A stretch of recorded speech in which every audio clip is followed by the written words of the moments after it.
Hello everyone, welcome back to another video. If you're new to the channel, please don't forget to like and subscribe. In this video, we will walk you through on how to use Zangi messaging app. After downloading the Zangi app from the Play Store or App Store, open the app. Mark the box which says by joining I accept Zangi's terms or use and privacy policy, then click on register. Enter your first and second names and click continue.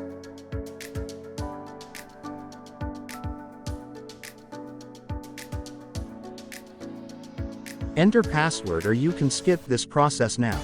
After entering the password, click continue.